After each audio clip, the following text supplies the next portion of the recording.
Audio Jungle.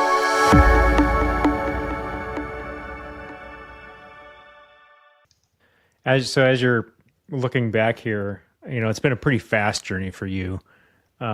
Is there stuff in these last few weeks here as you finally got the doors open that has been really surprising, like that's caught you a little bit off guard? Oh, Matt, so much. Turns out people don't read. You could have a Yeah, no smoking sign directly like right in front of their it's like right face. above. Yeah, and they're just lighting up a cigarette. Now I use that as kind of a funny example, but we are encountering a lot of people not reading, and then also the being against technology, being scared of technology, mostly older customers. Now, have they been taken advantage of in a scam or something? I don't know their background, but technology is very scary to a lot of customers.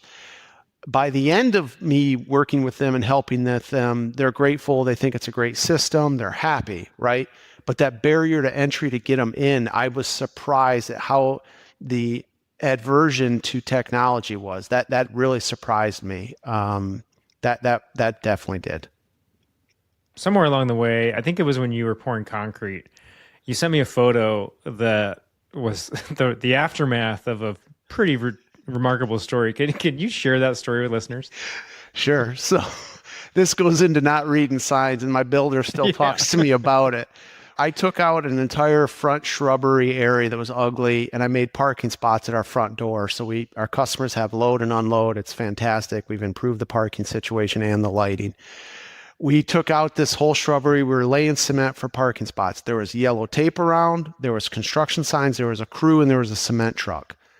A woman came out of the Dollar General with headphones in, earbuds, and an iPhone walking. They were screaming at her. She never stopped, never slowed down. They tried to grab her. They missed her. She went right through the tape, face down in the cement, laid out like an angel in the snow angel, if you've ever done a snow angel, face in it, stuck. And so they had to get two men and pry her out with like a 2x4 to get her out of there. And they got her. We don't have any towels. It's a construction zone. We try to get something from the Dollar General. We try to wipe her off. We tell her immediately, go home, shower, get all that off you. It's going to burn your skin. She agrees. She goes over to Goodwill next door. 20 minutes later, she's coming back to the Dollar General. She hasn't showered. The cement's, it's going to be burning her skin. Yeah, true story. Never looked up, never cared. And those customers are coming in, right? They're not reading my signs. Today, we just had a scooter scoot all the way through the entire 5,000 square foot building. I had to tell them to take the scooter outside. No scooters in the building. Like an e-scooter or like a razor? Like an e-scooter. E-scooter. Oh yeah, got to have an e-scooter.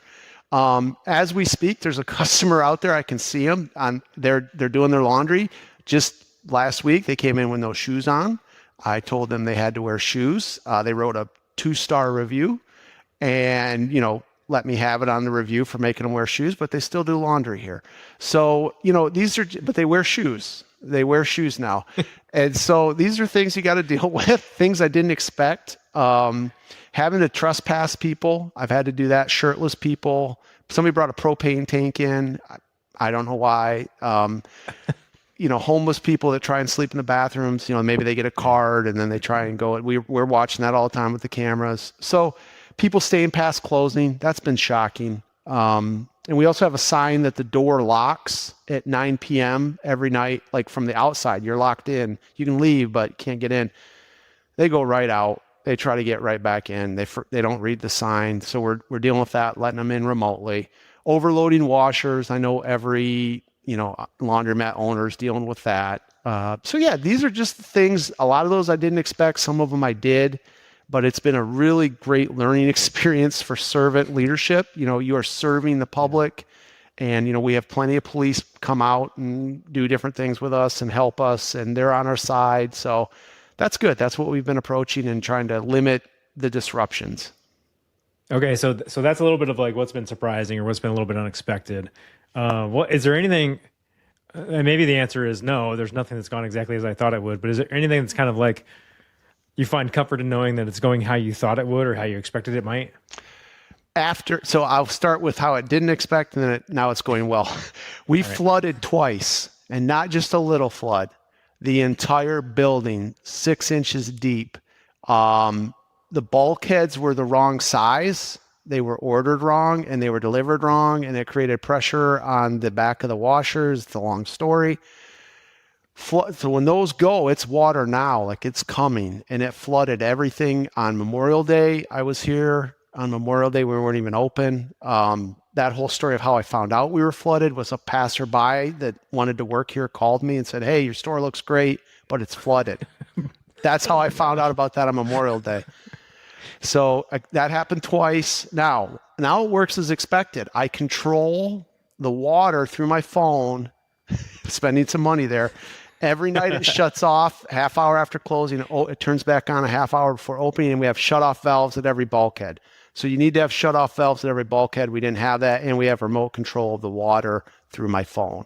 So that works great. We haven't had any floods since then. I've got sensors on the floors that send me texts. So lesson learned. Man, that's a good one. That is a really good one because, like you get the stuff installed, you're like, well, why would I need sensors on? Like, it's not going to flood. It's like, it's fine. Right. We just built it. We just built the thing. It's going to work great. It's brand new. Like, right. What could possibly go wrong? Now, I mean, everything could possibly go wrong. Yeah, it's been tough. I mean, we like I said, we've gotten really great feedback, but that's been challenging.